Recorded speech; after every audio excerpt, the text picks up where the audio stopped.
Pagbasa mula sa aklat ni Propeta Oseas. Manumbalik ka, Israel, kay Yahweh na iyong Diyos. Ang pagbagsak mo ay bunga ng iyong kasamaan. Dalhin ninyo ang inyong kahilingan. Lumapit kayo kay Yahweh. Sabihin ninyo sa Kanya, patawarin po ninyo kami. Kami iyong kahabagan. Kami iyong tanggapin. Maghahandog kami sa iyo ng pagpupuri. Hindi kami kayang iligtas ng hukbo ng Assyria. Hindi kami sasakay sa mga kabayo nila. Hindi na namin tatawaging Diyos ang mga ginawa ng aming kamay. Sa iyo lamang nakakasumpong ng awa ang mga ulila. Sabi ni Yahweh, pagagalingin ko na sila sa kanilang kataksilan. Mamahalin ko na sila ng walang katapusan, sapagkat napawi na ang galit ko sa kanila. Ako'y matutulad sa hamog na magpapasariwa sa Israel. Mamumulaklak siyang gaya ng liryo, at mag-uugat din siyang tulad ng sedar.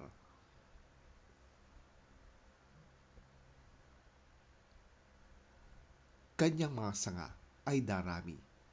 Gaganda siyang tulad ng puno ng olibo at hahalimuyak gaya ng kagubatan ng Lebanon. Magbabalik sila at maninirahan sa ilalim ng aking kanlungan. Sila yayabong na gaya ng isang halamanan. Mamumulaklak na parang puno ng ubas, at ang bangoy tulad ng alak mula sa Lebanon.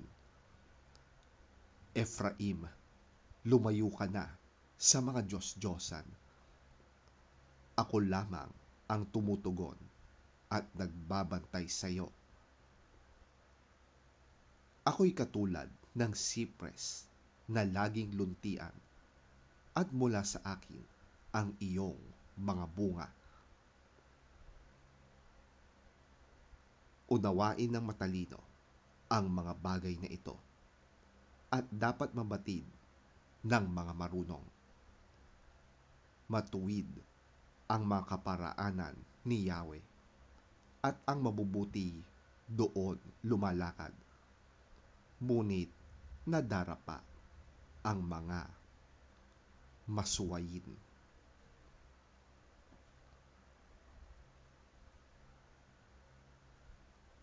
Ang salita ng Diyos. Salamat sa Diyos.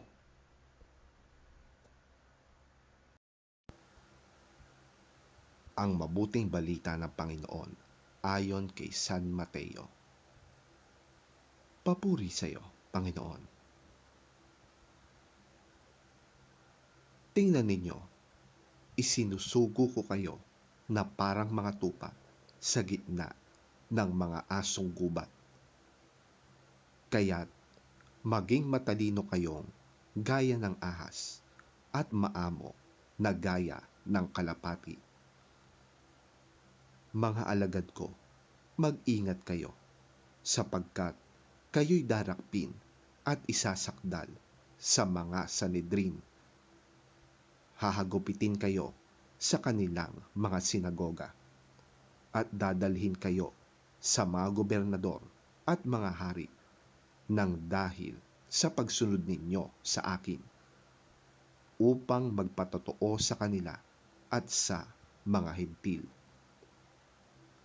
Sa pagkakataong yon, huwag kayong mabahala kung ano ang inyong sasabihin o kung paano kayo magpapatotoo, sapagkat ito'y kusang ipagkakaloob sa inyo. Hindi kayo ang magsasalita, kundi ang Espiritu ng inyong Ama ang magsasalita sa pamamagitan ninyo.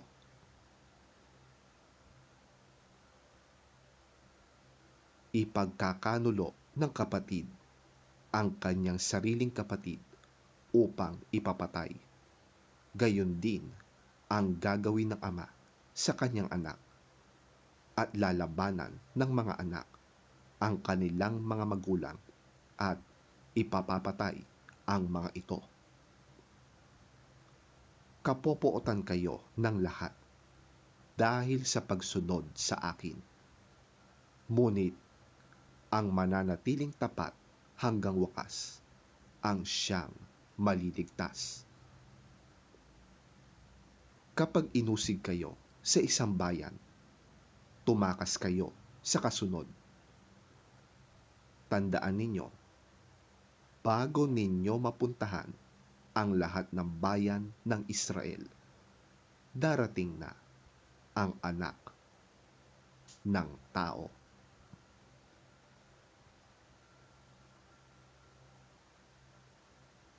Ang mabuting balita ng ating Panginoon. Pinupuri ka namin, Panginoong Hesukristo.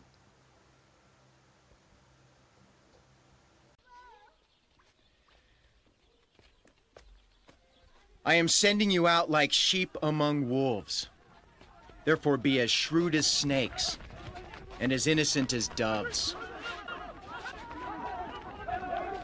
Be on your guard against men. They will hand you over to the local councils and flog you in their synagogues.